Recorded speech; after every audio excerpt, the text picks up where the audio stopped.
no quick b5 in this position.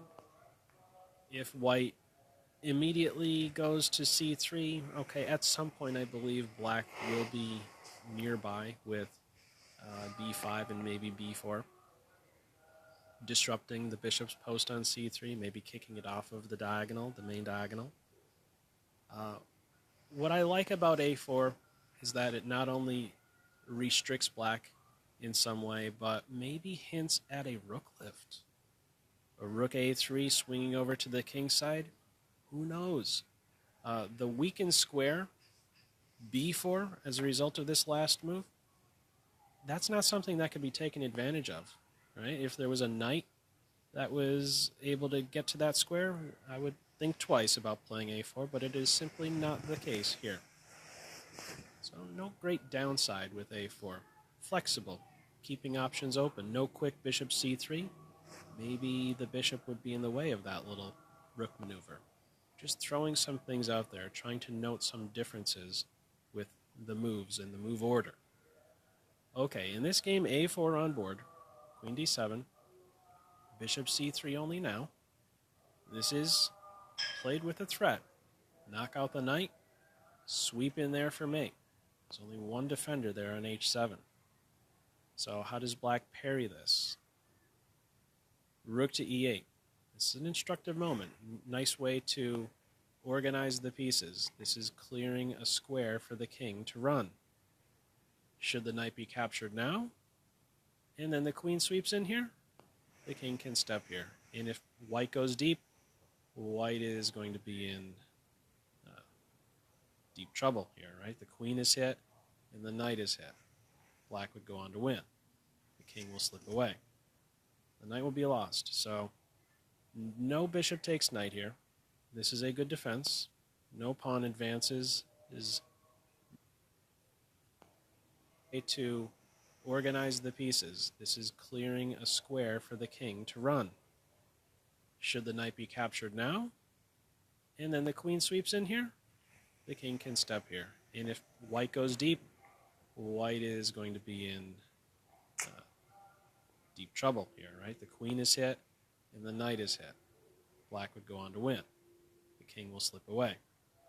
The knight will be lost. So no bishop takes knight here. This is a good defense. No pawn advances. Is this going to be bad? Also, no, yeah, the knight could even jump into e6. Pawn takes knight, queen takes pawn. Okay, so in the game, rook to e8, rook f to e8. Queenside castles only now. No b5 in this position.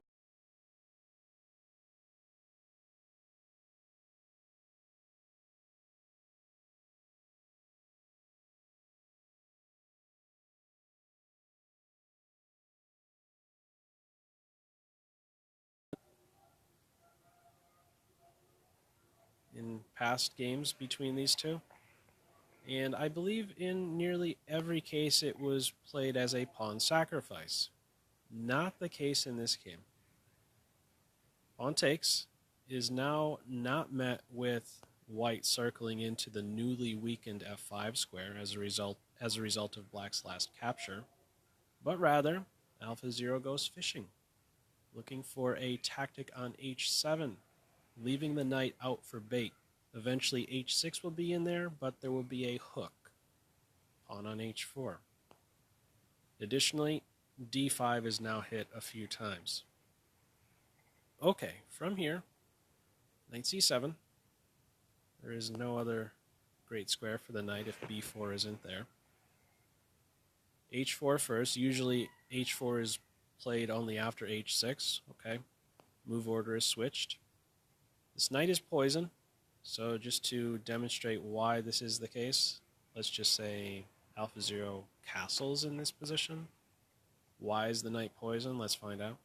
Yeah, having the H file completely opened is too much, especially when we have opposite sides castling. The material investment is nothing for white. The open lines is most important. Can't go too far with the knight, right? Queen h7 for mate. If the knight jumps in the center, knight takes d5, and there's no holding this position. The knight is hit twice. So, knight is poison. And pop quiz to you. After h6, AlphaZero plays pawn takes pawn or knight takes pawn on d5. Which one would you play? Feel free to pause the video. Okay, this was an instructive moment for me. AlphaZero played knight takes d5, so I'd like to elaborate some on this move. Why was it instructive for me to see this? Well, here's some of the reasoning I would use to go forward with pawn takes. I might say to myself, well, I now have some space. I have a pawn in black's house, and I would prefer to play with more pieces, 4 minor pieces apiece. Well, I might also add, my knight on c3 is better than your knight on c7. C7, yeah. Third rank knight better than your second rank knight. And that's probably right around where my thoughts would end on this decision. Another point we can make, with knight takes d5, white is okay with exchanging a piece in order to open up a new square for the bishop on c3. So this earlier point with the bishop playing to b4 to provoke bishop to d2, right? Bishop b4, bishop d2, and then the bishop returned to e7. It's almost like white is trying to say, you know what?